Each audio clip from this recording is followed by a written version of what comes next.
What's up, everybody? Welcome to episode 430 of Opinions May Vary. I am your host, JR.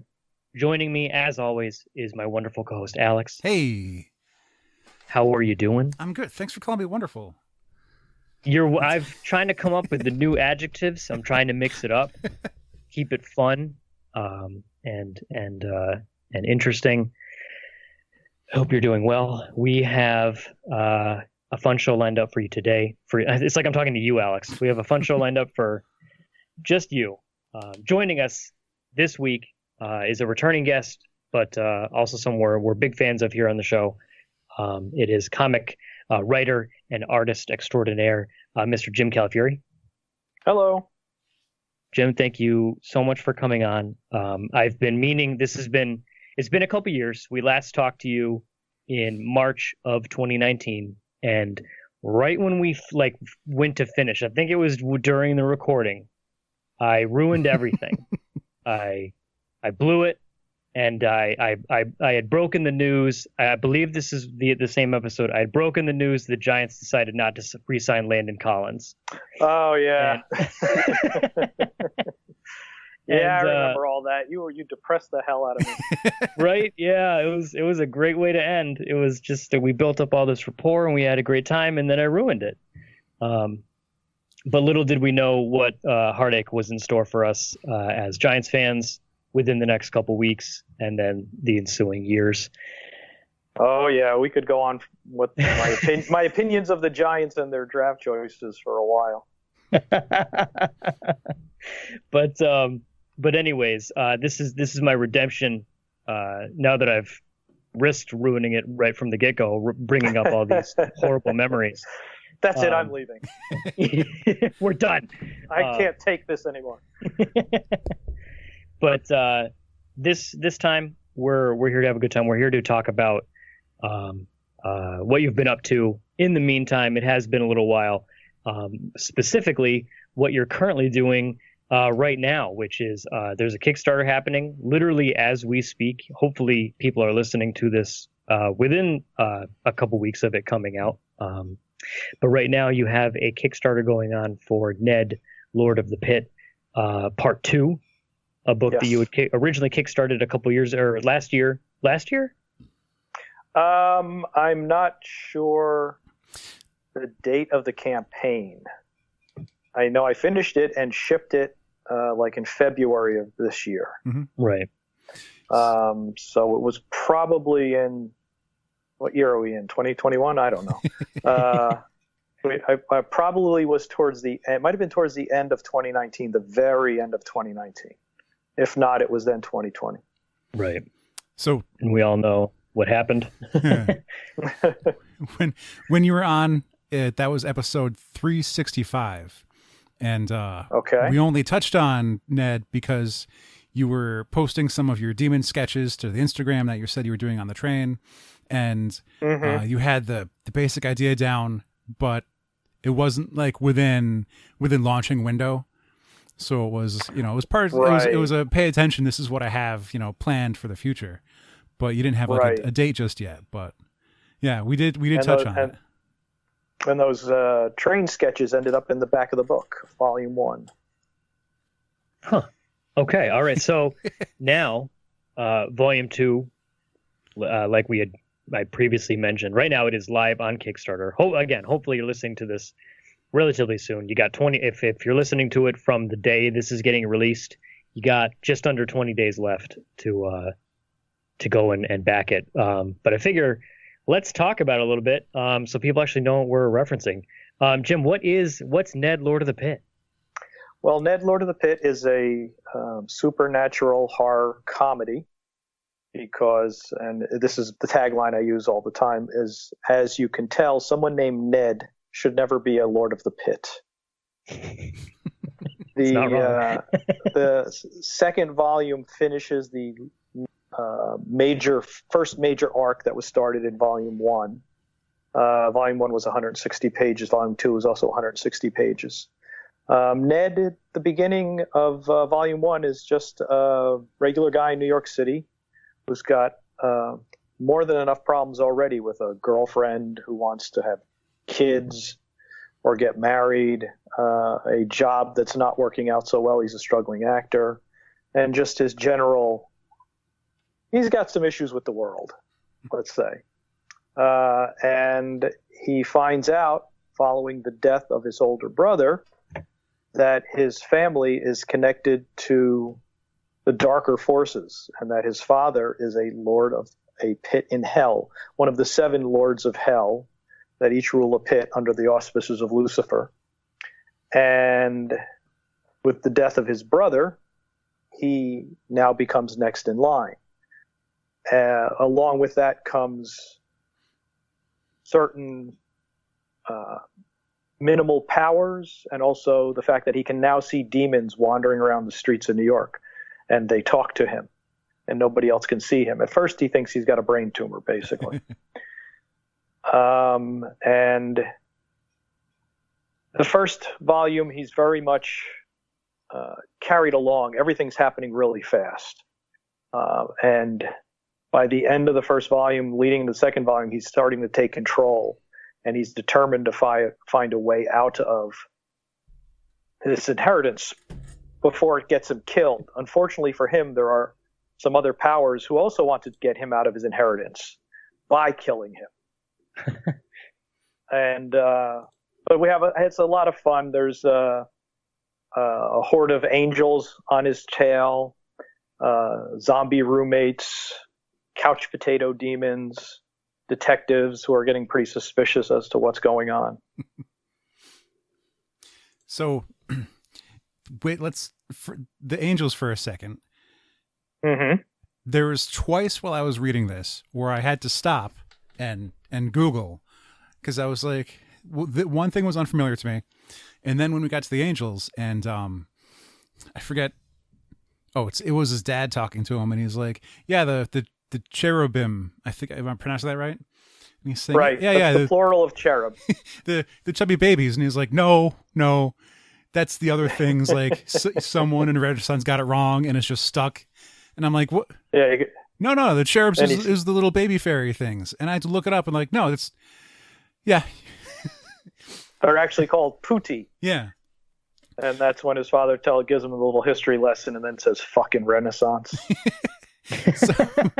So information like that, is that stuff that you already happen to know, or is this something that you would research for the book? I knew that already. The names are actually specific to the cherubim. The fact that they have 2 pairs of wings, one black and one white, is accurate to scripture. I'm not a very religious person. I just have a lot of useless information in my head. But that was something I had known for quite some time, because I looked it up myself at one point. Okay. The other thing I looked up was when Ned is in his dad's office, and he goes, what was it? The Rothkos knew. And I'm like, all right, who's Rothko? So I looked that up. So I'm like, do you also follow like important art stuff, or is this like just a decently known art thing that I don't know? Well, Rothko is a big abstract artist. I like abstract art a lot. I'm a huge Jackson Pollock fan, and so in his father's large mansion office, I guess I didn't mention that his father is a multimillionaire billionaire. In his office, there's abstract art all over the walls of his office, and there is actually, all of them are taken from reality from different artists. The Rothko is behind his desk, based on some of his red paintings that he had done for actually a building. There's a whole play about this called Red that was ended up never being used in the building because he didn't give it to them. But anyway, there is a Pollock in the background on one shot, but it's not really a Pollock. I did my own version of a Pollock with my splattering, just to kind of throw people off. I'm hoping there's somebody out there who goes, that is not a Jackson Pollock I recognize. I mean, to be honest, I don't know if I could tell them apart anyway. That's all right. Abstract art's an acquired taste to a certain degree. Right. So I guess one of the things we did it again. We're so good at it. You'd think we'd learn. Go ahead, Alex.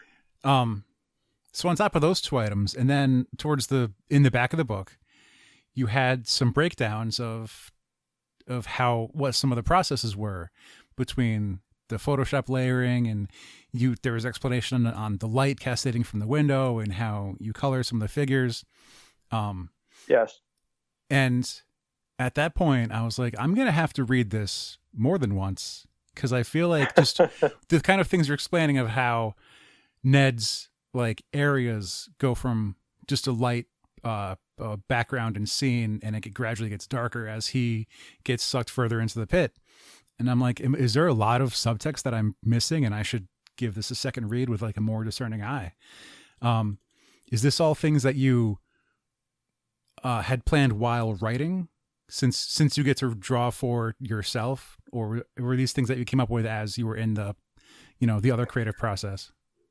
Well, the coloring, anything I did coloring came later when I was actually doing the coloring in general. Mm-hmm. There's a lot of other little things and background things and little dialogue hints that were planned out obviously before writing it. The coloring, I had been coloring my covers for a little while, but I had never done interiors. So this was my first stab at interiors, and I was very slow at first, getting my speed down doing it, getting used to doing it. But then if that whole section reads, that whole section on the coloring, it describes not only how his apartment got darker, but that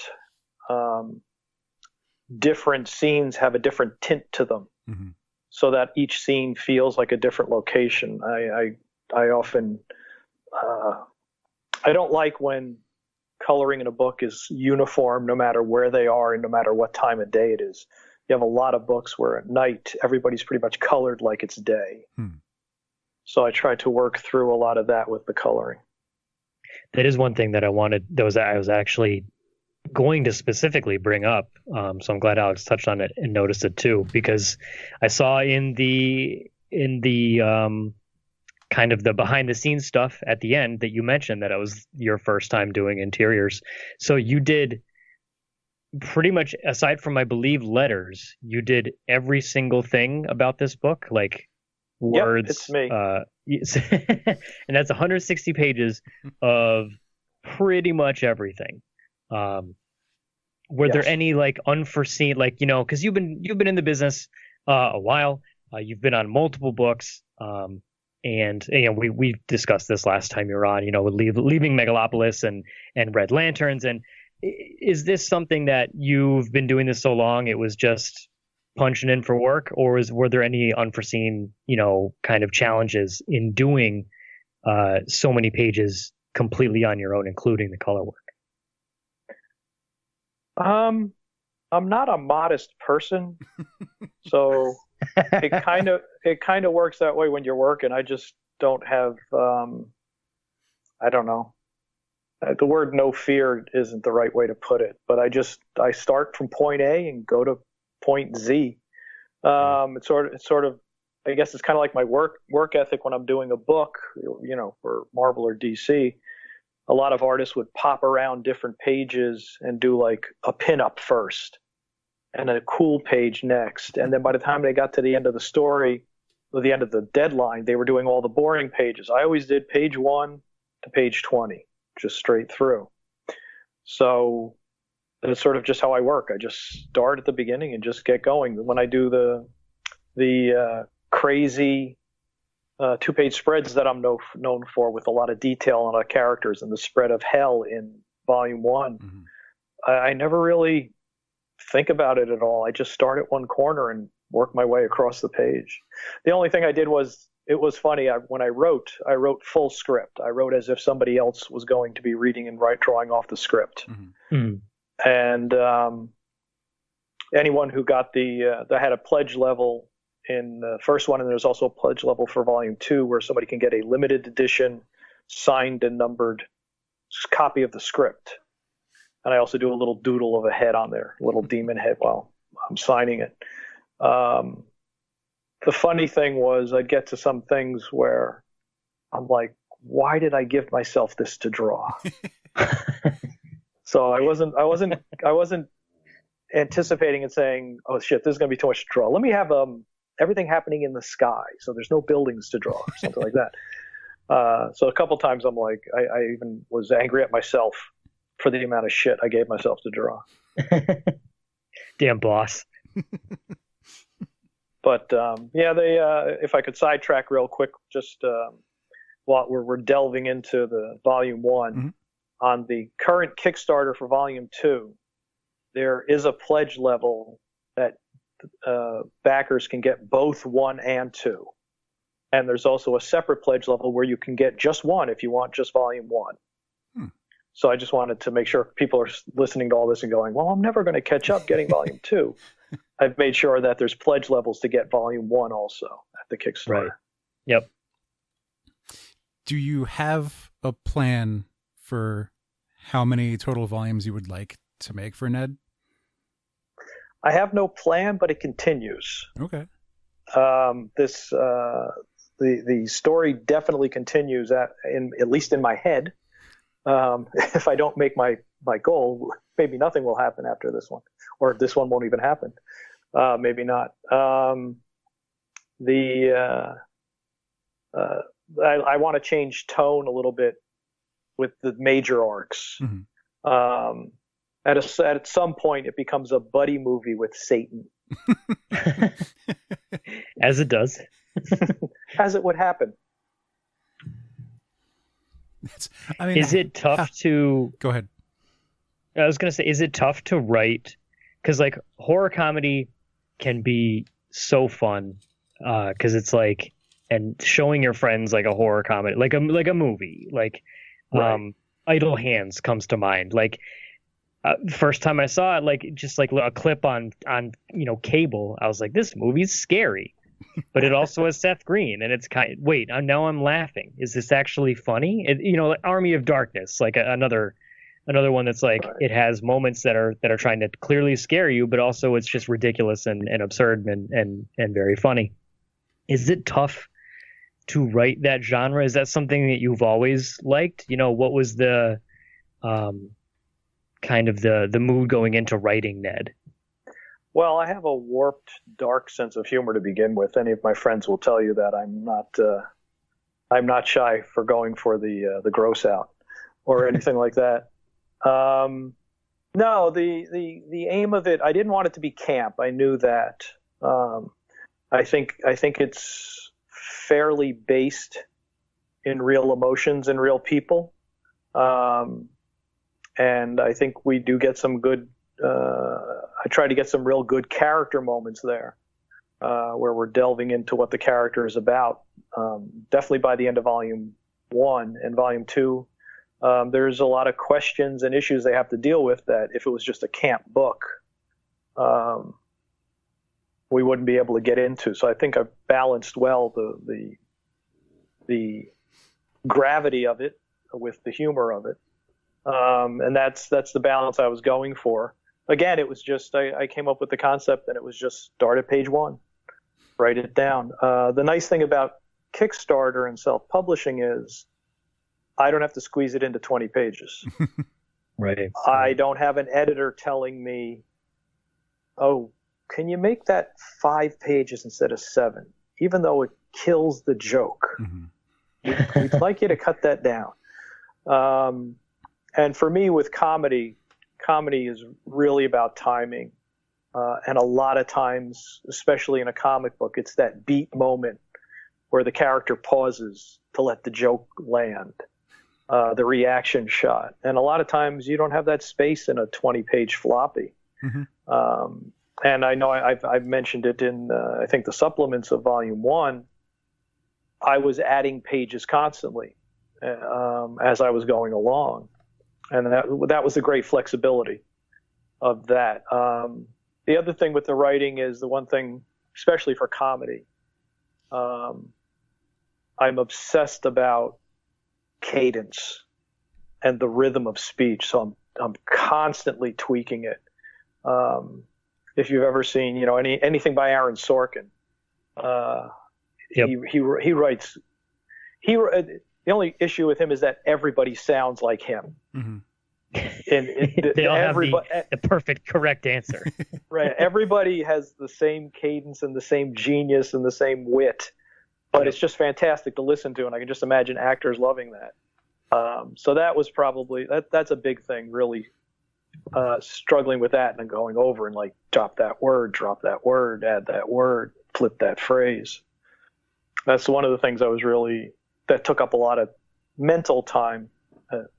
Generally, it was also while I could do that while drawing, because I'd have the script, and as I was drawing, I'd go, oh wait, and I'd make little red notes on the page, rewriting not on the physical page, on the script page that was next to it, rewriting the dialogue. It's one of my favorites was towards the back when I forgot her name. The girlfriend was at work at Mo Works. And they were going through like the other departments. My subtle WeWork thing. Yeah.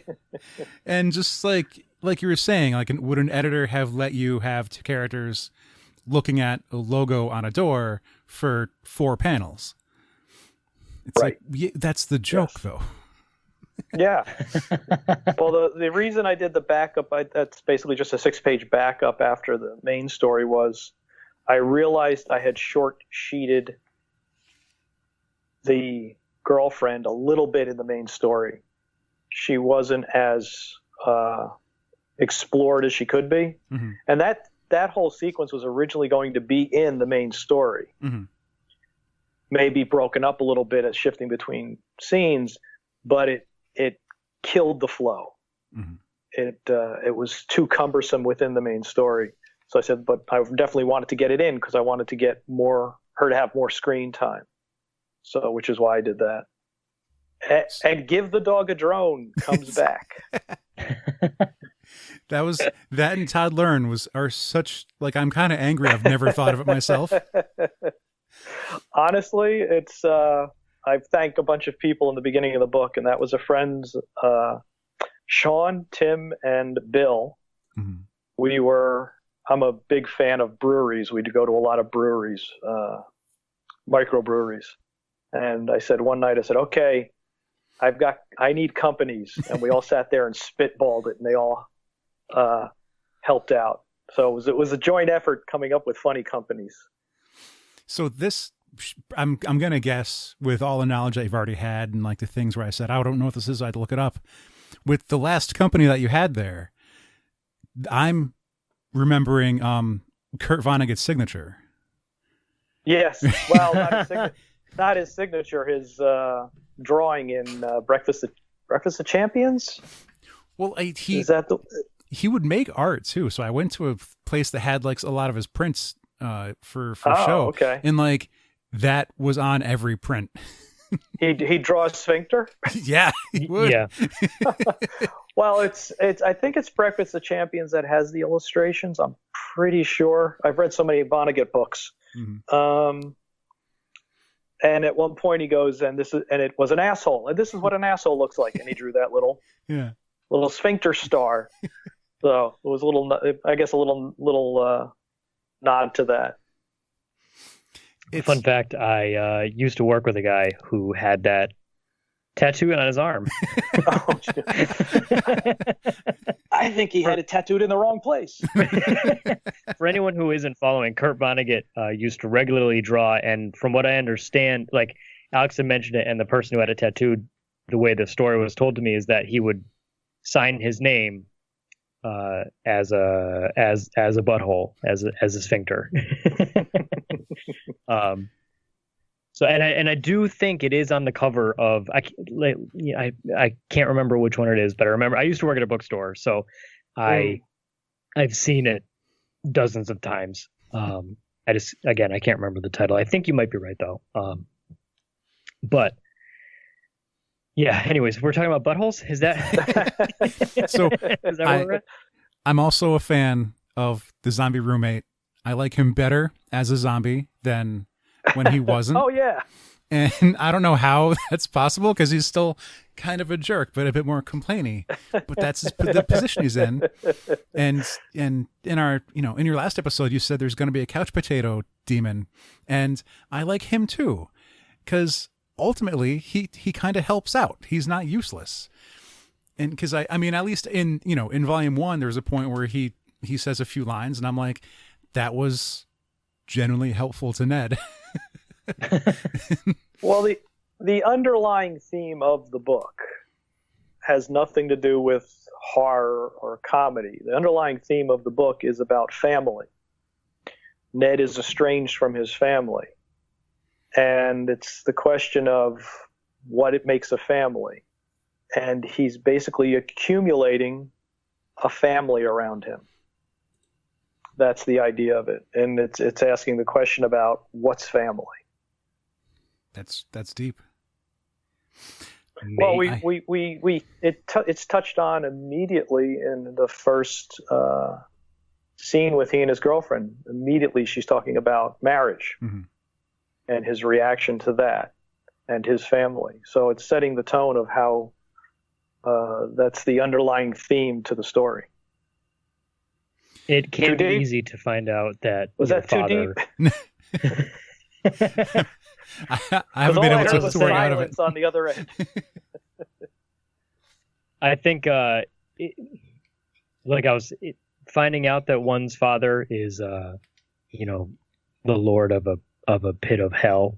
I don't think can be easy. And there's a lot of and we talked about this last week on an episode on our last episode, we talked a lot about symbolism and figuring out deeper meanings of things, and how my brain is just very stupid and has trouble seeing through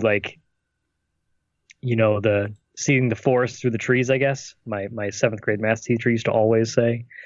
Well, I almost hesitated talking about the underlying theme just because it's not supposed to hit you on the head. It's just supposed to be there. You've managed to make a lot of the characters have an extra dimension.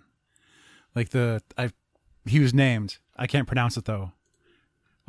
That first tentacle monster. It's in the Kickstarter. Gore. Say that again. I'm sorry. The tentacle demon. The pin up at the end. Yeah, well, Gormarog. Yeah, Ned meets him early on, and then those are two different that's creatures. A different guy. Boy. Yeah, the pin up at the end is a more Cthulhu, really Cthulhu-looking character in that pin up at the end. His name is Gormarog. Okay. He's actually one of the other lords. Oh. And one of the first scenes of the volume 2 is Ned's father at a council meeting, a meeting of the 7 lords. Mm-hmm. So we get to see the other 7 lords of the pits. And Gormarog is one of them. The one Ned meets on the street, and we see him later on. Not Gormarog. Right. And when we see him later on, and they encounter other characters, and the characters are saying look, he's just lost, dude. We could have just helped him home. He was just trying to find where to go, and it's not just a scary tentacle demon anymore. It's you didn't have to do what just happened. You could have just helped him. And right. Well, I don't want anything to be just good or bad, black and white for sure. But it's almost unforeseen empathy that was kind of a surprise. Thank you. I hope so. Yeah. I dug that. Yeah, it created. There's a lot of tension within the group of the cherubim. That is part of it, and it definitely plays out in a big way in volume 2. It sounds like, at least from what I'm gathering, and we've talked to creators in the past, Kickstarter is kind of our thing. It's a good reason to talk to people, and it's a good way to try and get other people's eyes on stuff that's out there and available. But I mentioned it earlier. You've been in the business for some time. You've worked for a lot of different companies, and choosing to kickstart this rather than take it to, a publisher? Is it the freedom to do essentially whatever you want with the book? Is that the thing that makes it most appealing? Like, what was the, doing this on your own, going to crowdfunding, we've mentioned that the first book, you raised over 40 grand on the first volume, yes. Over 400 backers, first of all, obviously congratulations, but what was the, why Kickstarter, why crowdfunding and not going to a publisher? I considered taking it to a publisher, and ran into some troubles right away. It's sort of along the lines of, I don't know if you call it being a control freak, but being attached to something that's personal that you're doing and having somebody, it may sound simple, but I had originally envisioned it, which is why it's chaptered in the first volume and continues in the second volume. Mm-hmm. It had originally been conceived of as a series of floppies. Mm-hmm. And when I spoke with the publisher, I had the covers done, and I don't like your logo and the covers aren't good. I won't bother you on the interior, but I have to control the covers. And I'm like, no. And it was just, it might seem like something minor, but to me, that was already getting off on the wrong foot. And I was just like, screw it. Let me do it by myself. Right. And like I said, it's obviously much more rewarding. It gets less distribution, obviously, because any book, say at Dark Horse, is probably going to sell over 1,000 at least, a couple thousand will sell, as opposed to Kickstarter, which narrows down the number of people. But I also know it's people who really want to see it, which is nice. Right. Rather than a store that's getting it because they have to satisfy diamond prerequisites or something, and it's going to sit on the shelves. Yeah, it's going to go in someone's home and on someone's shelf or coffee table versus in a box of back issues or something. And I try to make it fun for myself and for people who get it. Like every book I've ever done, I've had a postcard and a bookmark in it, just so it's something a little extra. In this, for the second volume, I'm doing actually a trifold pamphlet on how to raise a baby demon. And, I don't have to do that, but I want to because it's my thing and it's fun. And it also gives somebody who gets it something to look at, something more. So it's personal. I totally get that. And for what it's worth, I'm going to sidetrack a little bit here. The second thing I believe that I ever backed on Kickstarter was the Reading Rainbow Kickstarter way back when they were like bringing Reading Rainbow to schools, and LeVar Burton was involved, and childhood nostalgia. And one of the things they're like, oh yeah, at this level, I got like a T-shirt and a magnet for my fridge. And like at one point they were like, and bookmarks, because Reading Rainbow and books. And I was like, okay, whatever, cool, bookmarks. I use those 2 bookmarks like every day for the last like 9 years. Those bookmarks have probably been my most used Kickstarter item, like without a doubt. Those damn bookmarks. So like those little things that like get tossed in there, is like, oh hey, you don't necessarily need to do this. Sometimes, they have that effect. If you have a call, if you need to take it, feel free. No, sorry about that. I'm sitting next to a phone. And no problem. It's just started ringing, and now I'm trying to walk to the other room because the answering machine is about to answer, and you're going to hear somebody saying, Cam, are you there? Pick up. Now I'm wandering to another room.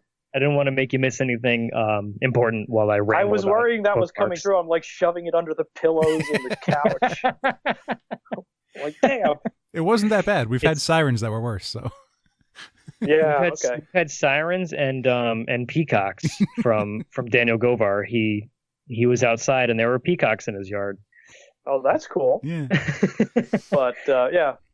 back to the real reason of the conversation. Right. I tried to do. I also with the Kickstarter for the first one, I had a contest for somebody to win a page. Right. Then I'm having another contest that's going to happen for. I come up with little things for contests. So I'm coming up with a contest for Volume 2. I already have in place, assuming we get funded. Right. And for what it's worth, anyone who may not be too familiar, like getting a page, like you're talking about a page of original art, yeah? Yeah. Well, the first one had the contest was one of the characters made well, I can tell because it was already done. One of the characters, the father, Hume, when he's in his apartment, says to him, ever since those stupid theater kids decided to have fun on that island, there have been edicts in place about zombies. That was a reference to a very low budget horror movie called Children Shouldn't Play with Dead Things, which is a great low budget movie. It's hilarious. It was actually made by the guys who did that went on to do Porky's. Okay. Right. And the director was the director of A Christmas Story, also with Ralphie. Mm-hmm. And it's so anyway, the person who got it right got the page and also a 9x12 commission of their choice. Jeez. Okay. So not only was it a page, but it was also, and like the reason I had brought that up again was that's a significant reward for winning this contest. Like a page of original art, you're giving this person something that's worth potentially hundreds of dollars, and then also a sketch on top of it. That's again more hundreds of dollars. So those are significant rewards for taking part in the contest. I appreciate when people back the project. I mean, that's the other thing. I guess it's not personal, but it is at the same time. Everybody's who backs a project, any project, they're telling that person they've taken the time to look at it and they want to support it, especially with comics, because the comics are, or even any sort of writing or comics or people doing music, doing their own, trying to finance their own albums on Kickstarter. Their albums. How old am I? Fuck.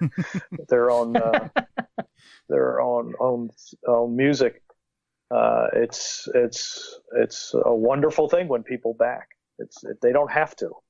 They actually have to do more effort and give the credit card and pick a level and look through the different things and sit and watch the video. Although I hear that most people don't really watch the videos. Okay, the video. I like the videos. It's the perfect segue. So I'm good.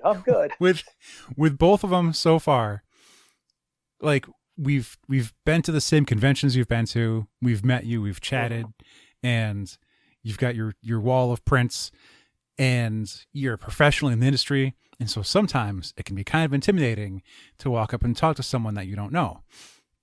And outwardly, you seem like a very serious person. And it's not until like we've chatted with you like this that we're like, oh, he's not only does he have a sense of humor, but he's willing to joke with us and talk with us.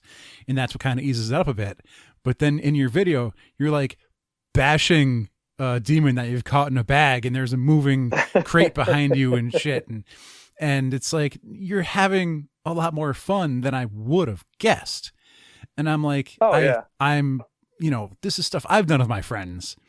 And I might have been too embarrassed to go through with it, but this makes me appreciate it more. And I'm like, nope, I dig this a lot more because he's not afraid of being silly because he, I have no shame. But they're fun videos. And it's not only, asking people to invest in your product, but also getting help and you credit the songs and the music writers and everything. And they're fun. Right. I dig them. Yeah, it's when I'm doing them, I'm like, what am I doing? I'm wasting 3 days doing this thing just for the silliness of it. But that's the point of it. That's the point of it, having fun with this. The hand and arm. This is Alex's special effects background. I've done. He has to ask.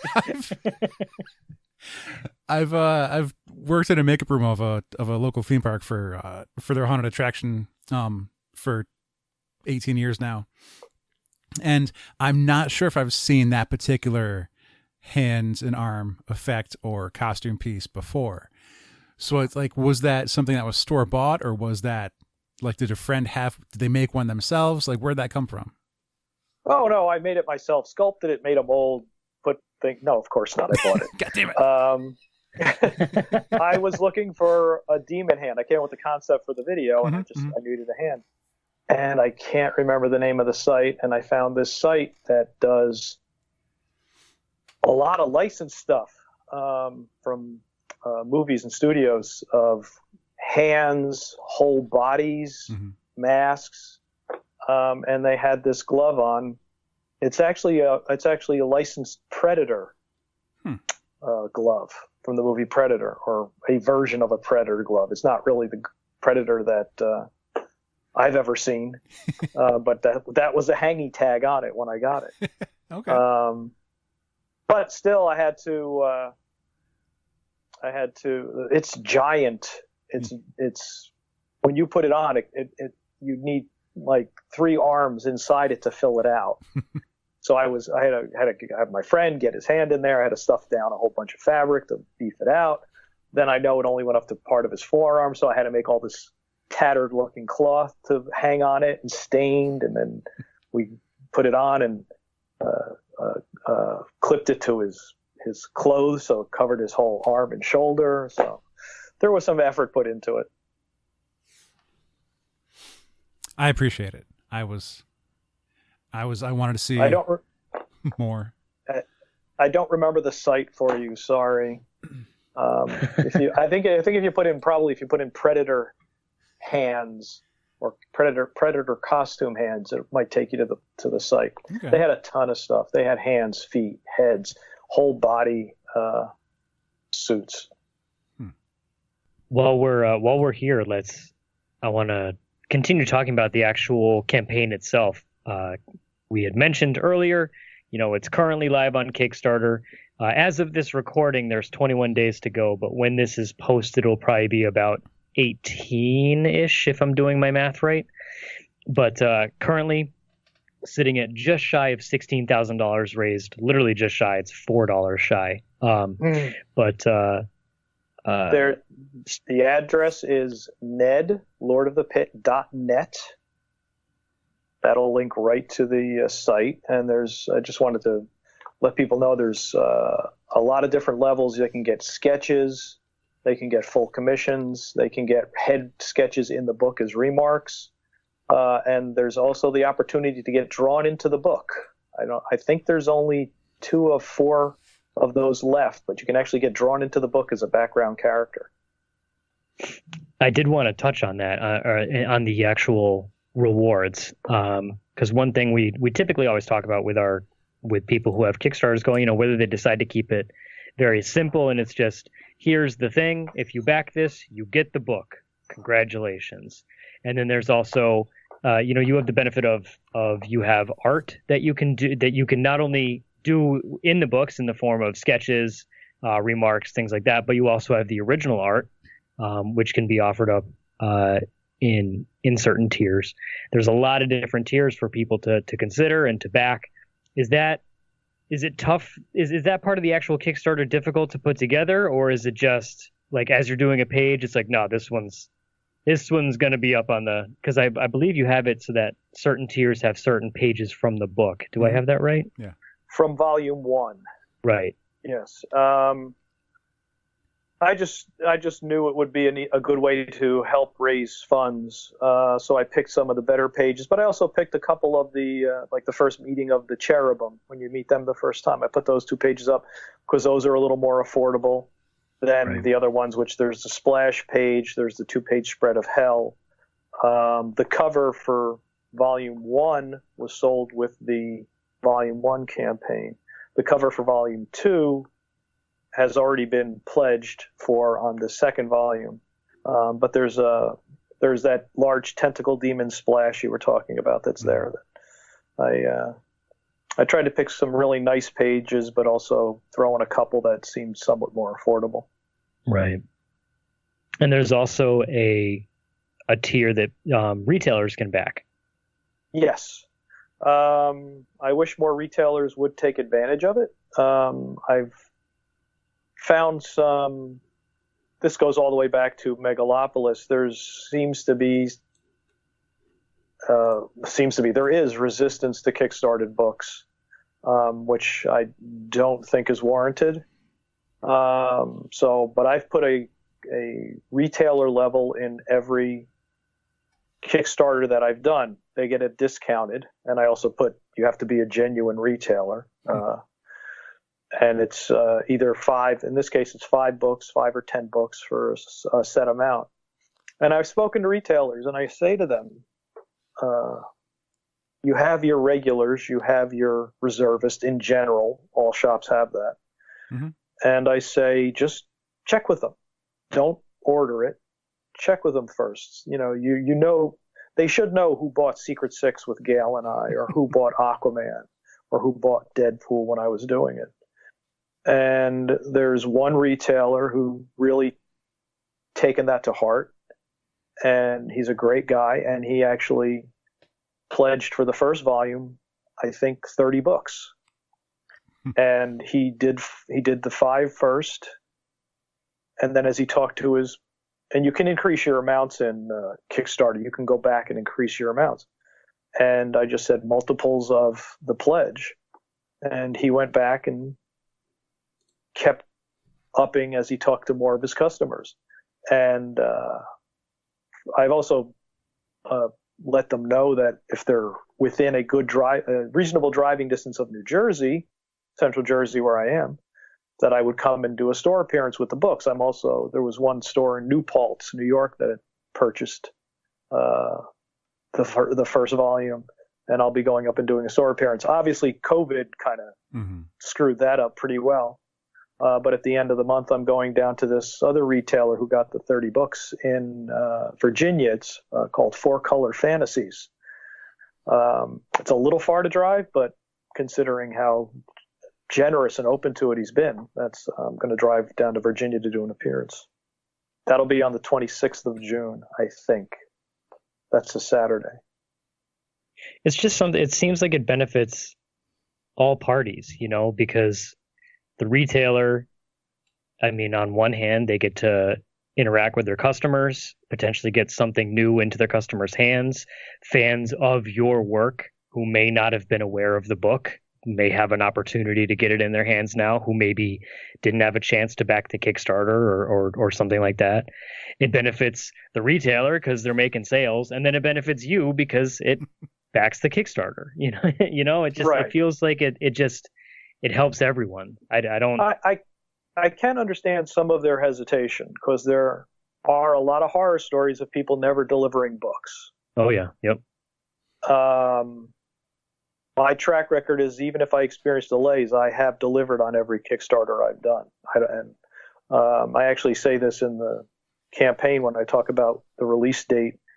I'm not sure why anybody wouldn't finish it. This is why we're doing it. We want to do this. We love doing it. Mm-hmm. To get it financed is a great thing. But I can understand retailers being shy of that. On the other hand, I had the first volume of Megalopolis was then published to the store by Dark Horse. Mm-hmm. And I knew someone didn't know him. They came up to me at a show, and I said, well, did your store get it?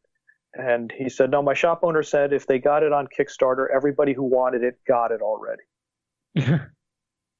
So I guess he couldn't even order one book, Seems a little short-sighted, but but hey.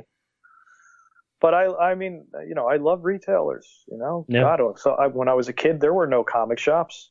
Right. I used to go to the 7-Eleven racks to buy my books. Yeah. Right. Yeah. The comic shops are wonderful. I've been in, there's some great ones I've been in, even small ones. packed to the gills with stuff. They're fun to go in.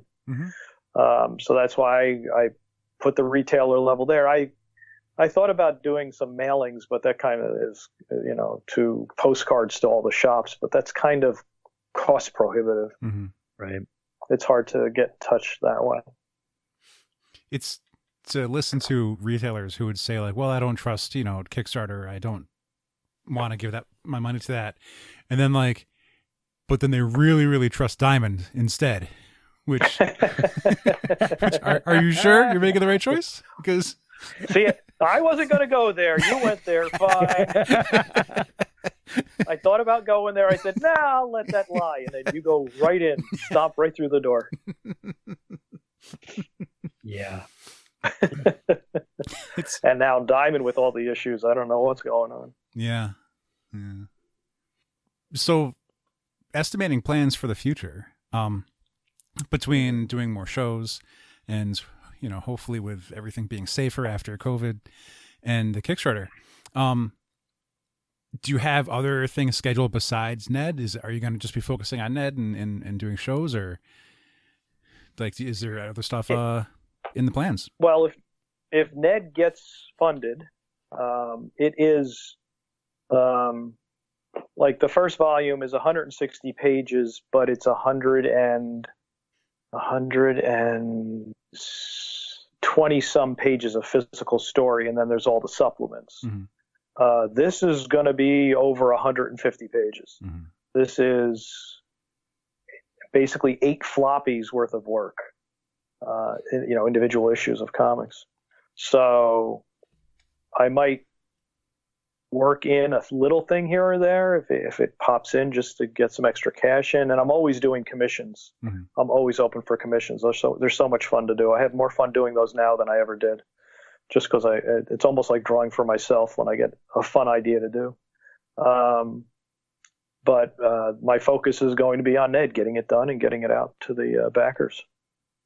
Which it's stupid of me, I just realized, is to think of the way a book gets made. The writer writes it, the penciler will pencil it, and they get about a month to do a full issue.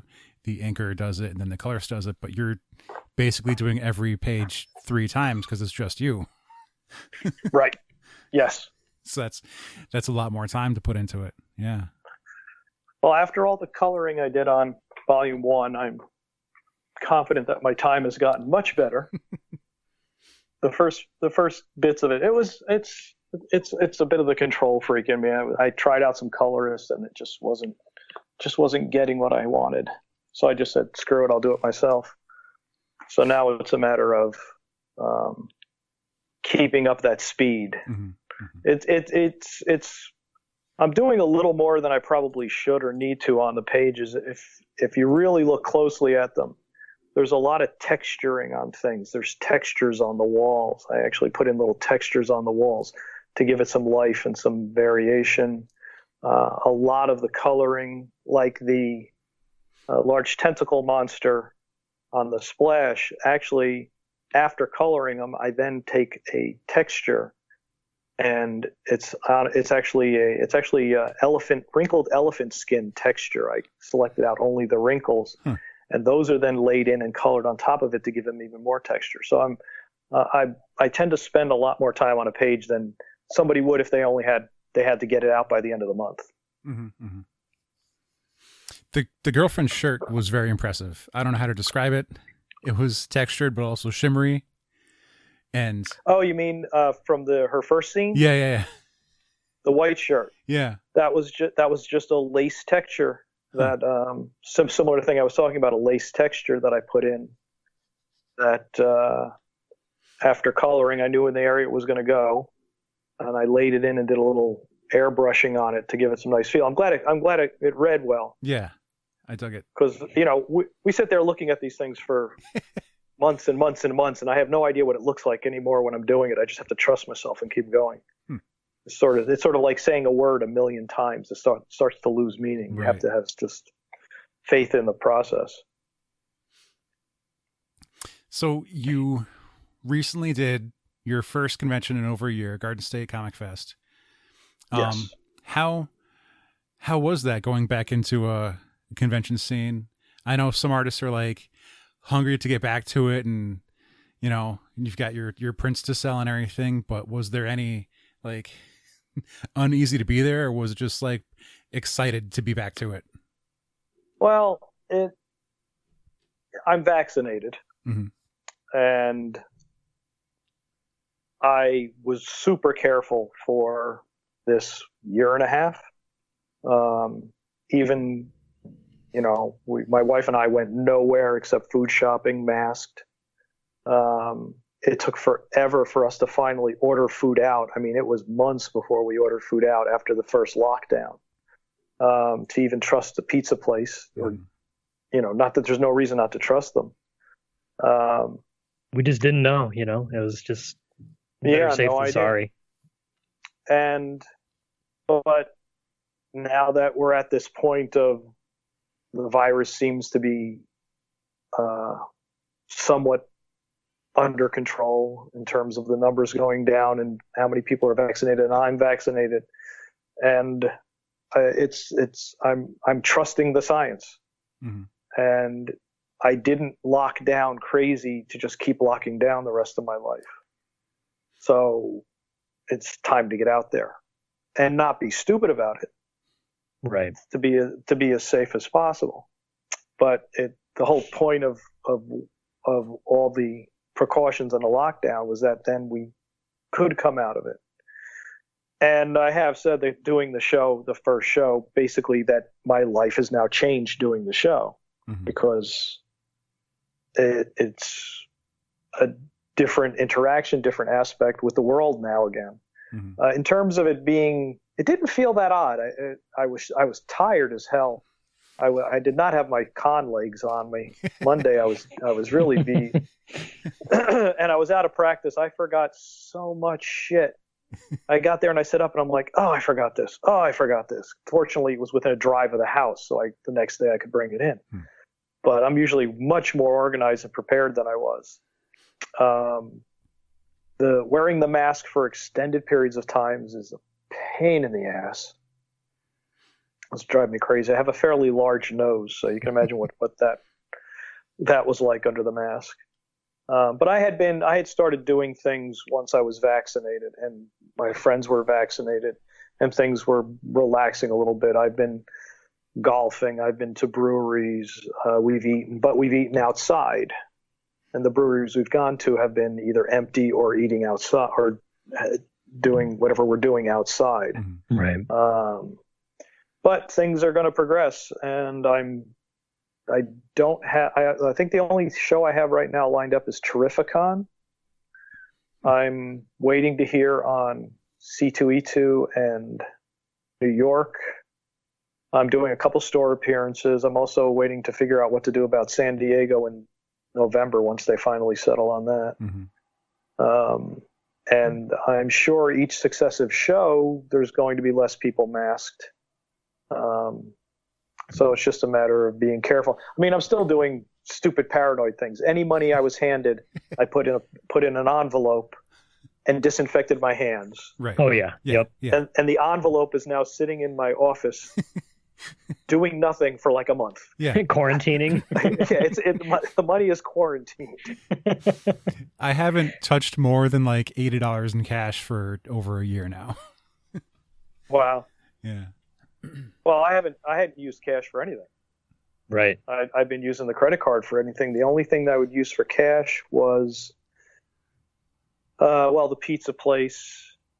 Any change they gave me back, I would put in my back pocket and then get home and put it aside. Yep. Wash my hands. Yep. You know. And I don't know how stupid it is. I don't know how overly paranoid it is, but it's the same thing about wearing masks. I don't know your guys' opinions on it, but it does not hurt me to wear a mask. Right. It's the easiest thing to do in the world is to wear a mask. To get angry about wearing a mask, it's irritating, but it's not killing my life. That's for sure. If anything, it's reassuring to know that we weren't the only ones who, you know, we may have been over the top with safety and trying to be clean, but like at the end of the day, rather be safe than sorry, you know? Oh yeah. We were wiping down the food we got from the store. Yep. When we did food shopping. That started to get a little tiresome. mainly because I was the one doing it. And so my wife got vaccinated before I did, and I said, okay, after 2 weeks after my second vaccination, I'm not wiping down any fucking food anymore. That's it. Just going in the fridge. Yep. I remember, now we're just trading COVID stories, but like the first time my wife and I ordered a pizza, the pizza showed up and it's like, open the box, take out a slice, wash your hands. Oh shit, I forgot to close the box, wash your hands. It's got to put the box in the fridge, wash your hands. we actually went so far as to set up a little metal sheet that would like go in the oven. Okay. Bring home the pizza, open the box, grab the wax paper, slide the pizza onto the sheet, toss the box out in the yard, wash our hands. Oh, brilliant. Bake it a little more. We don't do that anymore. It was odd to be the first time I ate out because it was still being around a lot of people. Mm-hmm. And you've been inside for so long. It's just like, it felt there were moments where it felt weird. Got over it quickly, but there was still that moment where it just felt odd. Mm-hmm. It's one of those, like, it's weird to adjust. So like I actually was, Alex kind of read my mind because I meant to mention that, I saw that you were at a show, which was both like, it's weird to see, like, oh my God, really? But then it's also like, oh, that's just, it's exciting. It makes you. And I was going to ask if you were going to go to Terrificon. I checked their website today, but it looks like they're still in the process of getting everyone updated. I didn't even realize Terrificon was happening until the other day when I was watching someone on YouTube. We're like, oh, next show's Terrificon. And I was like, no, it's not. Yeah, I just agreed to it on Tuesday, I think. Right. I just finalized agreeing to go on Tuesday. Actually, I'm going to be working with Hero Initiative. Oh, nice. For that show. They're not going to have a booth, but there'll be a representative at the table, and we take donations all the time. Mm-hmm. Is there, and we had mentioned, potential upcoming shows, which is actually, it's so wild to even be saying. We've spent the last year saying, well, we realize there's no shows, so are you doing any, like, live streams? But, it's kind of crazy that we're back to in-person shows. But we've talked about the shows as far as online. We mentioned the Kickstarter. Where can people go if they wanted to find more of you and your work? If they wanted to, whether it's a schedule or just following on socials, where can people go to do so? They can follow me on Instagram. It's Jim_Calafiore. Facebook, I'm just Jim Calafiore, and I also have a website, jimcalafiore.com. Although I've been lax about updating it recently. I really have to do some updates on it.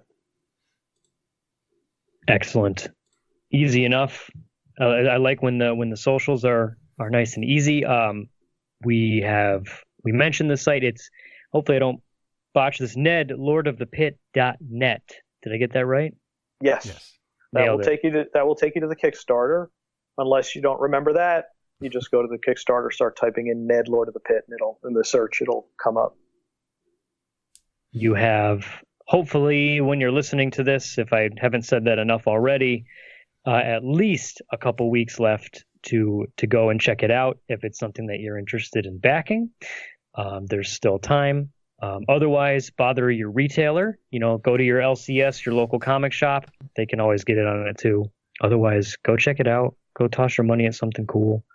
Jim has a track record of delivering on these things. He's kind of known. But Jim, thank you so much for doing this. I'm glad to hear that you've made it. Through the last year and X amount of months. It's been real weird shit, but we're getting there. Thanks for having me on, for sure. All right. I think that is going to do it. I think we covered just about everything. Alex, what are you thinking? We good? I've been scanning his Instagram and now I'm getting like anxious because I haven't bought any art or sketches in a long time. and seeing let's see, real quick, the Galactus, the Thor, and the Mr. Freeze makes me going, I want some more art soon. I've saved money over the last year.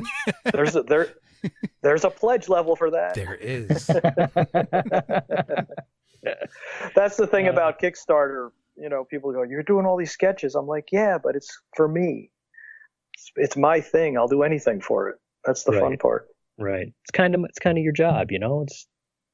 It's punching in and doing some art, which is it's a neat thing. But that's going to do it. This has been a lot of fun. Sadly, it is time to end though. So again, nedlordofthepit.net. Go check out the Kickstarter. If you're at a show nearby, if you're going to be at Terrificon or potentially near a Comic-Con, any of the big shows coming up, be sure to stop by. Jim's typically the one with the very big setup with the cool splatter prints, which, you mentioned Jackson Pollock. It makes sense now. It kind of clicks. It's like, okay, yeah, I get it. Also the logo. Oh, the painfully normal. Yeah. Well, now we'll extend the show by another 5 minutes. The prints, while they kind of look like Jackson Pollock meets pop art, that wasn't the inspiration behind the splattering. Huh. The splattering actually comes from when I started inking myself. I would fill in blacks on the computer after I scanned the page in, and I started doing things with silhouettes against black. And I would have a splatter brush that would do splatters around the edge of one silhouette, and it would bring the other one silhouette away from the other silhouette. So I used it for delineating and effects in my pages. Right. And then that's what came to the idea of doing these silhouettes in color with the splattering with their colors. The logo, that's just blood. As you do. And somebody actually made me that animated logo, which was really cool. It looks real cool. I'm a fan. Yeah, have fun with it. Sorry, didn't mean to digress from your farewell. No, it's okay. We're fine. Any chance to continue talking with cool people, we're all for it. So, but I suppose we should probably end for real this time. Jim, thanks again. This was a lot of fun. Hopefully, we'll be able to catch up at a show sometime in the future. Yes. And best of luck with the Kickstarter and all that. Thank you very much. That's going to do it. I'm done for real this time. So until next time, I have been JR. I'm Alex. And I'm Jim Calafiore. And this has been episode 430 of Opinions May Vary. Hey everyone, if you liked that episode, be sure to follow us on Facebook and Instagram at Opinions May Vary, and on Twitter and YouTube at OMV Podcast. You can also find us on Spotify or on our very own website at omvpodcast.com. And if you're looking for merch, we have stickers and pins available over at omvpodcast.bigcartel.com while supplies last. As always, thank you so much for listening. Let us know what you thought in the comments, and we will see you next time.